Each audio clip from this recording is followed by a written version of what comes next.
শখের নারী হতে গেলে ভাগ্য লাগে। আপনি যদি আপনার স্বামীর শখের নারী হয়ে থাকেন, তাহলে তাকে আলাদা করে বলতে হবে না, তুমি আমাকে ভালোবাসো, তুমি আমাকে গুরুত্ব দাও, সময় দাও।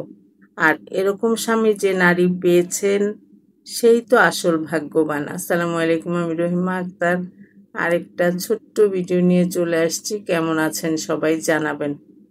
কথা বলতে বলতে ওদিকে কই মাছ ভাজতে বসিয়ে দিয়েছি, আর এখানে মিষ্টি কুমড়ার খোসা দিয়ে, একটু আলু দিয়ে, শুটকি দিয়ে, কাঁচামরিচ, পেঁয়াজ দিয়ে একটা ভর্তা বসিয়ে দিয়েছি।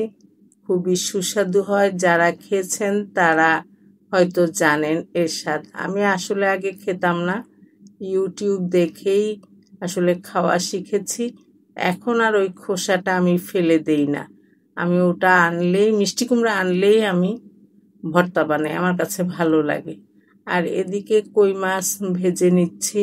মেয়ের পরীক্ষা তো, আর রান্না করব না করেও দেখা যায় এর পরদিন পরীক্ষা থাকে, টুকটুক করে করে অনেক কিছুই রান্না করা হয়ে যায়। আজকেও ঠিক সেম কাজটাই আমার সাথে হয়েছে, অনেক তাড়াহুড়ার মধ্যে ছিলাম। তো এখানে একটু নেড়ে দিচ্ছি। আর এই ভর্তাটার মধ্যে আমি শুটকি দেই, বাঁশপাতা শুটকি, আসলে কে কোন নামে চিনেন জানি না, যে কোনো শুটকি দেওয়া যাবে, কিন্তু শক্ত জাতীয় শুটকি না। আর এদিকে আমি দুলদুল দিয়ে আলু দিয়ে কই মাছ রান্না করব। তো কই মাছটাও আমার হয়ে গিয়েছে। ওইভাবে পুরো ভিডিও দেখাতে গেলে না অনেক বড় হয়ে যায়, আর এখন এত ব্যস্ত সময় পার করছি যে একেবারে হুবহু কোনো রেসিপি দেখাতে পারছি না। আর রেসিপি এগুলো নর্মাল রান্না বান্না, যেহেতু আমরা ঘরের কাজকর্মই দেখাই, সেটাই যা করি তাই দেখাই, আলাদা আমি আসলে কোনো কিছু করিও না, দেখাইও না। এই যে দেখেন, এটা শুকিয়ে গেছে, পানি শুকিয়ে যাওয়ার পরে এটাকে নামিয়ে শিলপাটায় বেটে নিতে হবে। আর এখানে আবার তেল দিয়ে দিলাম, পেঁয়াজ দিয়ে দিলাম। এখানে মিষ্টি কুমড়া ভাজি করব, ডিম দিয়ে মিষ্টি কুমড়া ভাজি করব। আমি মিষ্টি কুমড়া ডিম দিয়েই বেশি ভাজি করি।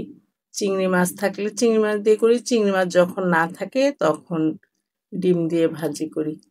আপনারা ডিম দিয়ে খেয়েছেন কিনা জানাবেন। মিষ্টি কুমড়া খুব ভাল লাগে, আর আমার ছেলে মেয়েরও মিষ্টি কুমড়াটা খুব পছন্দ, তাড়াতাড়ি হয়ে যায়। মিষ্টি কুমড়া ভাজি করলে হয়তো খেলো, সকালে আবার রুটির সাথে খাওয়া যায়। আবার এই পাশে ভাত বসিয়ে দিয়েছি, আজকে আর চুলা না মুছে ভাত বসিয়ে দিয়েছি, কারণ দেরি হয়ে গেছে। তো মিষ্টি কুমড়ায় দুটো ডিম দিয়ে দিলাম। এখন এই মশলাটাকে ভালো করে কষিয়ে তারপরে একটু ঝুরা ঝুরা হয়ে আসবে, তখন মিষ্টি কুমড়াটা দিয়ে দিব। এভাবে আমি রান্না করি। আপনারা কিভাবে করেন জানাতে পারেন, আমারও ভুল হতে পারে। এই যে মিষ্টি কুমড়াটা, আর মিষ্টি কুমড়া এই ভাজিটা, মিষ্টি কুমড়াটা লাল হলে, সুন্দর হলে তাহলে খেতে ভালো লাগে।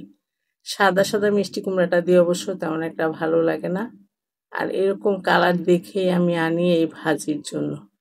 যাই হোক, আমার রান্না এই যে হয়ে আসছে। এখন একটু চিনি দিয়ে দিলাম, চিনি দিতেই হয় আমার বাচ্চাদের জন্য, চিনি না দিলে ওরা খাবেই না। তো একটু চিনি দিয়ে, মিষ্টি ছিল তারপরে একটু চিনি দিতে হয়েছে, নাহলে আমার ছেলে খেতে চায় না।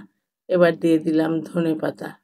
যে আমার রান্না মোটামুটি শেষ, ঘরের কাজও শেষ, হেল্পিং হ্যান্ড ওদিক দিয়ে কাজ করছে, ওগুলিও দেখিয়ে দিচ্ছি।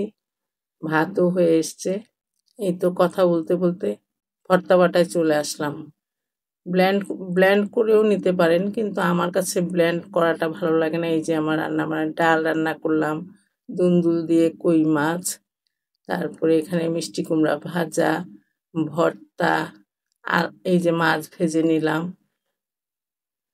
এই তো এখানে আবার একটু তরকারি রান্না করেছি, একটা মাছ দেখলেন, এটা বৌমার জন্য। কেমন হয়েছে ভিডিওটা জানাতে ভুলবেন না। আজকের মতো এখান থেকে বিদায় নিচ্ছি, সবাই ভালো থাকবেন, আল্লাহ হাফেজ।